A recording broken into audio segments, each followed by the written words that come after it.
السلام علیکم ورحمۃ اللہ وبرکاتہ۔ جیسے کہ نماز لیکچرز چل رہے ہیں اور نماز کے لیے طہارت کا اہتمام کرنا ضروری ہے۔ نماز کے لیے وضو شرط ہے، یعنی بغیر وضو کے نماز قبول نہیں ہوتی۔ اسی طرح وضو کے لیے پانی کا پاک ہونا شرط ہے۔ رسول اللہ صلی اللہ علیہ وسلم نے پاک پانی کی یہ پہچان بتائی ہے، ان الماء لا ينجسه شيء الا ما غلب على ريحه وطعمه ولونه۔ بلوغ المرام میں اللہ کے نبی صلی اللہ علیہ وسلم فرماتے ہیں، اگر نجاست کے گرنے سے پانی سے بدبو آنے لگے، اس کا مزہ بگڑ جائے یا رنگ تبدیل ہو جائے، یعنی تینوں جو وصف ہے پانی میں اکٹھے پائے جائے تو وہ پانی ناپاک ہو جائے گا۔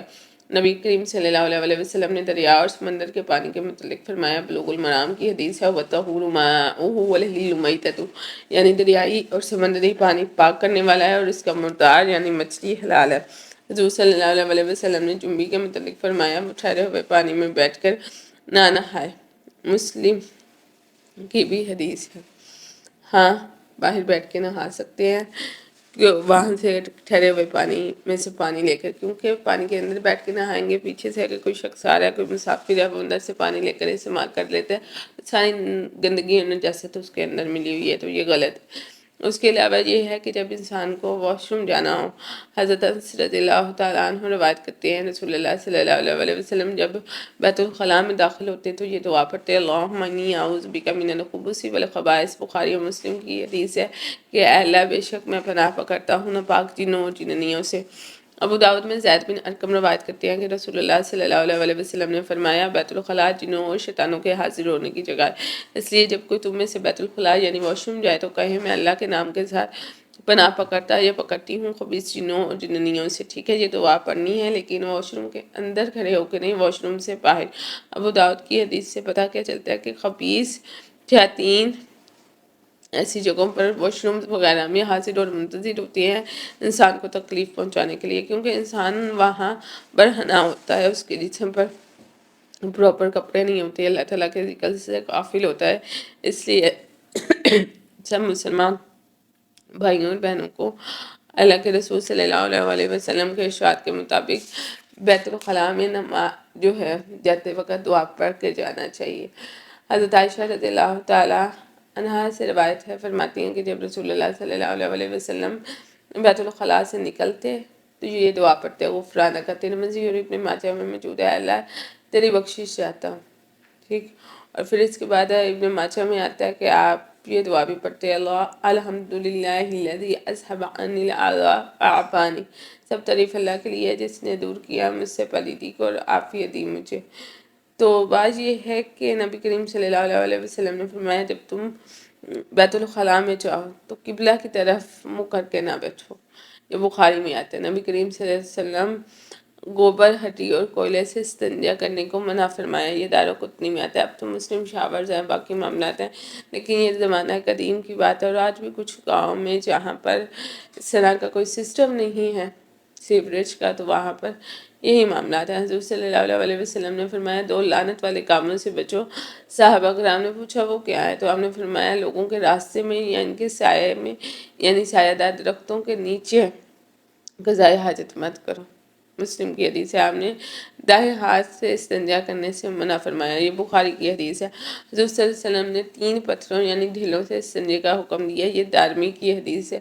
حضور صلی اللہ علیہ وسلم جب قضائے حاجت کو جاتے اتنی دور جا کر بیٹھتے کہ کوئی آپ کو نہیں دیکھ سکتا تھا، یعنی پردے کا ایک اہتمام ہوتا ہے، یہ ابو داؤد کی حدیث ہے۔ اور ویسے بھی یہ ایک غلط حرکت ہے کہ انسان کسی کے سامنے اس طرح کا معاملہ کرے، تو آپ نے تربیت کی ہے اپنی امت کی۔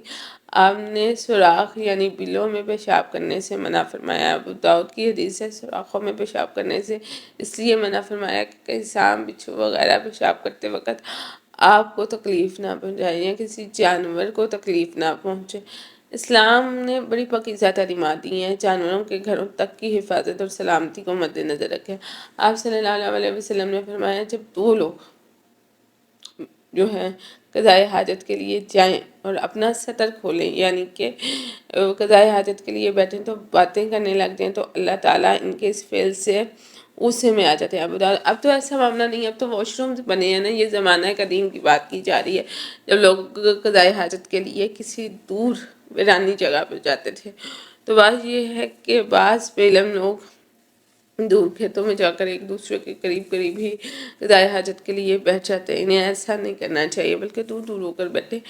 اب تو ایسا معاملہ نہیں ہے، یا اگر ہوگا بھی تو بہت دیہات وغیرہ میں ہوگا. تو یہ ایک اللہ کے غضب کو دعوت دینے والی بات ہے. ٹھیک ہے، تو آج یہ ہے. اس کے علاوہ بہت سے طہارت کے طریقے ہیں. حضرت انس بھی بیان کرتے ہیں، اور حضرت ابن عباس کی بھی روایت ہے. رسول اللہ صلی اللہ علیہ وسلم 2 قبروں کے پاس سے گزرے تو فرمایا ان 2 قبروں والوں کو عذاب ہو رہا ہے، اور عذاب کا باعث کوئی بڑی چیز نہیں ہے. پھر دونوں سے ایک کے متعلق فرمایا لا یستتیر من البول، کہ وہ پیشاب کے چھینٹوں سے نہیں بچتا تھا.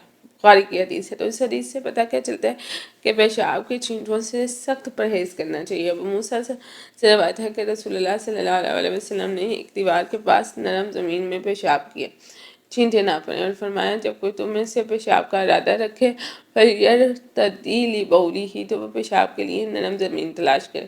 یہ ابو داؤد میں آتا ہے. وہ لوگ جو پیشاب کرتے وقت چھینٹوں سے پرہیز نہیں کرتے، اپنے کپڑوں کو نہیں بچاتے، پیشاب کر کے بغیر جو ہے اپنے آپ کو صاف کیے اٹھ جاتے ہیں، نجاست صاف نہیں کرتے، انہیں بڑا گناہ، ٹھیک ہے، اور عذاب قبر کا سبب ہے. استنزئوہ من البول فإن آمت عذاب القبر منہ، یعنی پاکی حاصل کرو پیشاب سے، کیونکہ اکثر عذاب قبر اسی سے ہوتا ہے. تو حضرت ابو ہریرہ کی روایت ہے کہ ایک گواہ نے مسجد میں پیشاب کر دیا اور لوگ اس کے پیچھے پڑ گئے. رسول اللہ صلی اللہ علیہ وسلم نے کہا کہ اس کو چھوڑ دو اور جگہ کو پاک کرنے کے لیے اس کے پیشاب پر پانی کا ڈول بہا دو. بخاری کی حدیث ہے. اسماء بنت ابی بکر رضی اللہ تعالی عنہا روایت کرتی ہیں کہ ایک عورت نے رسول اللہ صلی اللہ علیہ وسلم سے پوچھا کہ جس کپڑے کو حیض کا خون لگ جائے تو کیا کریں. آپ صلی اللہ علیہ وسلم نے فرمایا اس کو اچھی طرح دھو لو، پھر اس میں نماز ادا کرو. یہ بخاری کی حدیث ہے. تو حضرت عائشہ رضی اللہ تعالیٰ عنہا فرماتی ہیں کہ میں منی کو رسول اللہ صلی اللہ علیہ وسلم کے کپڑے سے دھو ڈالتی تھی، اور حضور اس کپڑے سے نماز پڑھنے تشریف لے جاتے. دھونے کا نشان کپڑے پر ہوتا. بخاری اور مسلم میں یہ حدیث موجود ہے. ام المومنین حضرت عائشہ رضی اللہ تعالیٰ عنہا فرماتی ہیں میں خشک منی کو رسول اللہ صلی اللہ علیہ وسلم کے کپڑے سے کھرچ ڈالتی تھی، اور حضرت صلی اللہ علیہ وسلم اس میں نماز پڑھتے تھے. مسلم کی حدیث ہے. ام قیس رضی اللہ تعالیٰ عنہا اپنے چھوٹے شیر خوار بچے کو جس نے کھانا نہیں کھایا تھا رسول اللہ صلی اللہ علیہ وسلم کے پاس لائیں، اور آپ نے اس کو اپنی گود میں بٹھایا. بچے نے آپ کے کپڑے پر پیشاب کر دیا تو آپ صلی اللہ علیہ وسلم نے پانی منگوا کر کپڑے پر چھینٹے لگائے، کیونکہ لڑکے کے پیشاب پر چھینٹے لگائے جاتے ہیں اور لڑکی کے پیشاب کو دھویا جاتا ہے. بخاری مسلم میں موجود ہے. لبابہ بنت حارث روایت کرتی ہیں کہ حسین بن علی رضی اللہ تعالیٰ عنہ نے رسول اللہ صلی اللہ علیہ وسلم کی گود میں پیشاب کر دیا جو ابھی شیر خوار تھے، یعنی چھوٹے تھے. تو میں نے عرض کیا کوئی اور کپڑا پہنے اور تہبند مجھے دے دیں، دھو ڈالوں. تو حضور صلی اللہ علیہ وسلم نے فرمایا لڑکی کا پیشاب دھویا جاتا ہے اور لڑکے کے پیشاب پر چھینٹے دیے جاتے ہیں. ابو داؤد اور ابن ماجہ میں حدیث موجود ہے. حضرت ابو ہریرہ رضی اللہ تعالیٰ عنہ روایت کرتے ہیں کہ رسول اللہ صلی اللہ علیہ وسلم نے فرمایا جب کوئی تم میں سے اپنی جوتی کے ساتھ گندگی پر چلے، یعنی جوتی کو نجاست لگ جائے، تو مٹی اس کو پاک کر دینے والی ہے، یعنی زمین پر رگڑنے سے پاک ہو جاتی ہے.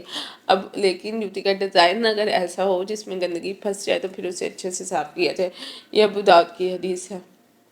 ابو ہریرہ رضی اللہ تعالیٰ عنہ روایت کرتی ہیں کہ رسول اللہ صلی اللہ علیہ وسلم نے فرمایا جو شخص نیند سے جاگے وہ اپنے ہاتھ 3 بار دھو لے، اس لیے کہ وہ نہیں جانتا کہ اس کا ہاتھ کہاں لگ چکا ہے، یعنی نیند میں انسان کو پتہ نہیں ہوتا.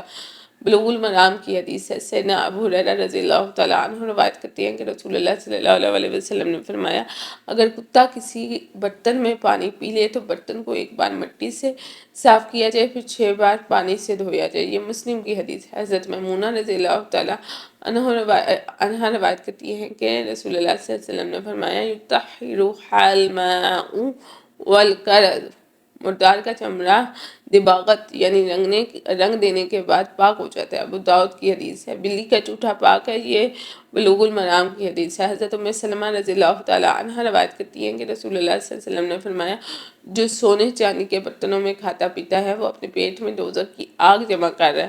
بخاری اور مسلم کی حدیث ہے. تو ان حالتوں میں مسلمان مرد اور عورت پر جو ہے نا کہہ لیں کہ جو حالتیں بتائی ہیں جس میں پاکی ہوتی ہے اور ناپاکی، اس پر عمل ضروری ہے.